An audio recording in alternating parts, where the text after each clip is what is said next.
सारे बच्चे शांत हो जाइए। अभी देखो शिवम सर आने वाले हैं, तो शिवम सर के लिए हम लोग पहले एक बार जोरदार ताली बजाएं।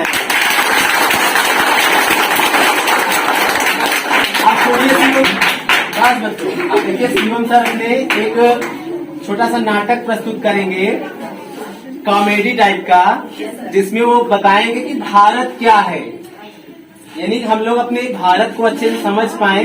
इसके लिए शिवम सर एक कॉमेडी के माध्यम से प्रस्तुति करने जा रहे हैं। तो आइए देखते हैं उनके परफॉर्मेंस को।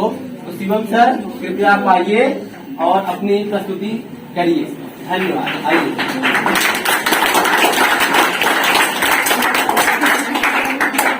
मैं माता सरस्वती और स्वामी विवेकानंद जी को नमन करता हूँ।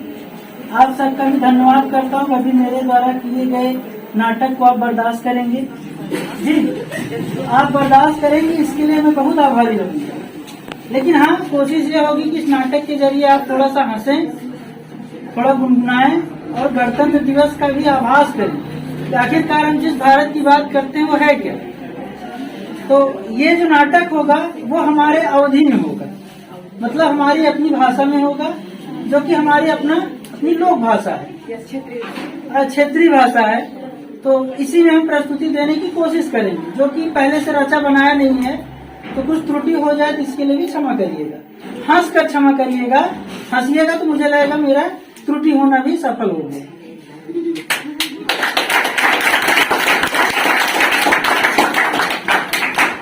बात ऐसी है कि एक व्यक्ति जा रहा था, तो अचानक से उसके पैर में ठोकर लगी। ठोकर लगी तो वो व्यक्ति क्या सोचता है, मतलब वो बाहर से आया था, विदेश से आया था, तो वो था तो गाँवटी ही, और कुछ साल पहले वो विदेश चला गया था। तो उसे ऐसा लगा कि चलो मैं बन ठन के आया हूँ, जाके रोब झाड़ूंगा सबको, और जो राहुल सोनू मोनू मेरे टाइप कोई है उनका, और हो हाल चाल था। तो इसी तरह रोब झड़वे मन में तो भोजपुरी बोला, अवधी बोला, और जब राहुल मिला, what are you doing man Rahul, what are you doing. अरे बुलबकवा, तोरा के समझ में ना होगा बे। अबे हमारे साथ है लैट्रिन के डब्बा उठा चलत रहे, आज हमारी से अंग्रेजी में बात करते है। हाँ, भुलाई गए हम के यही, हम वो यही कि तोका डाले उल्टा लटका देते हैं, समझे कि नहीं। Hey man, what are you talking, I am just telling you ना, जस्ट शट योर माउथ। अबे ज्यादा चपड़ चपड़ करे तब है तो का फोट डाउस आ जाए, तो का पुराना भी याद आ जाए।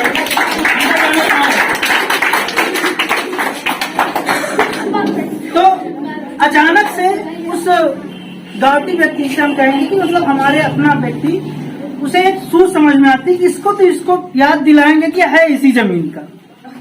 आज इसको यह एहसास दिला देंगे कि ये चाहे जहां चला जाए, इसे भारत जैसा सुकून कहीं नहीं मिलेगा। तो उसके दिमाग में एक बात आई, कहे सुन बे बुलबकुआ, बहुत देर से चपड़ चपड़ करते है, अब वही तो काम थोड़ा एहसास करावत करता हूँ। तो अचानक से इतना उसको डांटा फटकारा, उसके बाद कहा चल जे रास्ता में जाए, जौन जौन दिखाए ओका एक अपन पिछला दिन याद कर सोचे और फील करे कि तक का रहे है।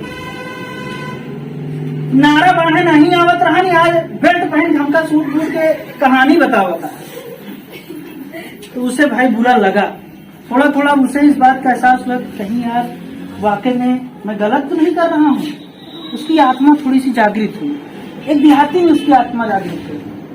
अब वो व्यक्ति चलता है, तो चलता हुआ जा रहा है, तो जाते समय उसे एक सीन याद आता है कि एक व्यक्ति ऐसे जा रहा है, वो जा रहा है तो एक व्यक्ति, हाय दैया का हुआ, हम कहा बताओ घरे कैसे हमारे जी रहा बच्चे। तो वो कहता है hey man, what happened to you man. कहा साले अंग्रेजी बोलता बहुत तो काम नहीं, गिराई नारा बता देता। तो कहना अच्छा बतावा यार, हम अपने तो हम बोलते है, सबको बुरा मान जाता मेरे अंग्रेजी से। कहें जब साले आवत बोले तो कहे बिना अंग्रेजी चपर चपर बोल तो कहे कुछ नहीं यार, ऐसे चढ़ावा निकला रे भैंस, और यार भैंसिया है यार बता यू मीन बफेलो। अबे हाँ बे वो है भैंसिया जो ने बाइक में घूमत रहे, आज बफेलो याद आवता। कहे अगर न माने तो हम बहुत मारो, तो थोड़ा उनका मतलब उनको थोड़ा सा एहसास कराया, तो उसके बाद उन्हें याद आता है कि एक बार और उनकी भैंस गायब हो गई थी। तो ऐसे वो भी भैंस वैंस चरा रहे थे, तो उनको गायब हुआ, मतलब उनकी भैंस जब गायब हुई तो वो भी ऐसे ही रो रहे थे, बस इस तरह से नहीं। वो कह रहे थे कि यार अब क्या हुई, 4 जने से कहा था क्या हुई यार मेरे गलती जा, अगर गए तो पापा लाठी लेगी भैंस की बजाय हम इनके पीछे भी न तैयार हैं, पक्का बताओ बताइए। तो इतने में उसे याद आया कि हाँ उसी समय एक व्यक्ति और आया और उसने अपना काम धाम छोड़ करके वह हमसे हमारा हाल चाल पूछे, साफ हुआ तो भैंस हेराई गया है बताए, तो पूरे दिलो जान से हमारा भैंस हेरे में लग हुआ और कौने कौने नारे खोरे में टहल गया है। तो पता चला कि 2 गांवों पर एक भैंस हमारा बांध ले रहा नहीं, आखिरकार अंततः भैंस मिली।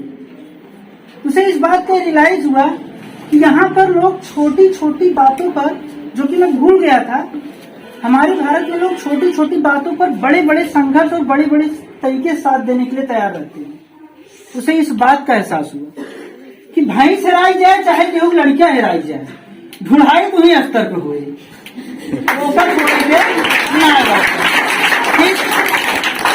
अभी भी उनका दिमाग अभी भी इंग्लिश का भूत जो है वो खत्म नहीं हुआ था। तो जा रहे हैं आगे, उन्हें याद आता है कि एक लोग बीमार हैं, भाई कारवार थी तो एक लोग बीमार कह रहे हैं अरे राम अब हम मर जाओगे, बच ना पाओगे, पूरे घर वाले कहा था कि अब माँ कहा हुए, वैसे वो लेट के हाय राम कर रहा है और ये इतने चले जा रहा है। कहा था what happened you poor man, you are feeling very ill ना, go your hospital and take proper treatment. तो उसमें से एक अंदर आदमी बोला कहा भी रहूंगा साले तोरे पास गाड़ी हुई क्या है, आज हम बीमार बाटी मान लो विदेश से लौटा बाटा तुमका अंग्रेजी झड़ गया, तो का साले वाकई में ही गाड़िए के अंदर हम दफन करिए तो भाई उनकी मदद करिए। इतने जस्ट बाद यही होता है, उसे रियलाइज होता है यार ये तो सही कह रहे हैं, मैं भी कभी ऐसे बीमार था, मुझे चोट लगी थी थोड़ी सी, खरोच आई थी, तो मेरे साथी लोग मुझे उठा करके ले गए बड़े वाले हॉस्पिटल और मैं अपनी गाड़ी बचा रहा हूँ, ये सही कह रहा है। तो एक तरह समझ में आ भैया ये 2 वाक्य देखे से कि भारत में यही तरह है। उसे यह एहसास हुआ कि अगर मैं बाहर से आया हूँ तो मुझसे जो बन पड़ता है मैं अपने देश के लिए करूँ, क्योंकि मैं इसी देश से बना, इसी देश से बिगड़ा नहीं बना, बिगड़ूंगा भी, इसी बिगड़ने का मतलब मरूंगा, इसी देश से बना और बनने के बाद आज मेरे पास जो कुछ भी है सब इसी देश के ही द्वारा है और मैं एक गाड़ी को बचा रहा हूँ। उसे रियलाइज हुआ कि मुझे इस व्यक्ति को हॉस्पिटल ले जाना चाहिए। इस प्रकार से ये छोटी सी कहानी थी जिसके जरिए एक व्यक्ति ने, एक गांव के व्यक्ति ने एक बाहर के व्यक्ति को जो कि गांव का ही था उसे इस बात का एहसास दिलाया कि भारत में एकता बस्ती है और गांव के लोग सच्चे हृदय के होते हैं जो कहीं पर भी चले जाए लेकिन अंततः उनके अंदर भारतीयता बनी रहेगी। इस प्रकार हम कह सकते हैं कि भारत हमारा देश एक समृद्ध देश है। इसके जैसे छोटे स्तर की गलतियों में अगर कोई दोस्त गलती कर दे, कभी कहा करे रहे कुछ ना कर रहे यार, वो हम चाकू मार दे रहे, चाकू मार दे रहे, सोचे तो बड़ा शरीफ है, चाकू को मार का होते। अच्छा सुन, तो यहाँ नहीं पुलिस पकड़ ले जाए तो किनारे ले जाके बंद करिए, बंद करे के बाद अंततः उसे समझाएंगे, अगर उसकी गलती नहीं है तो उसे बताएंगे। इस तरह से ये सब समझ में आता है कि भारत में कानून व्यवस्था का भी पालन होता है, लोगों का सम्मान भी होता है और अपनत्व की भावना भी होती है। इस प्रकार से इस कहानी को मैं एंड करता हूँ और कोशिश थी आपको थोड़ा सा समझाने थोड़ा सा हंसाने। और मैं कोई नाटककार तो हूं नहीं, आपको भी पता है, लेकिन फिर भी कोशिश किया। आपको जैसा भी लगा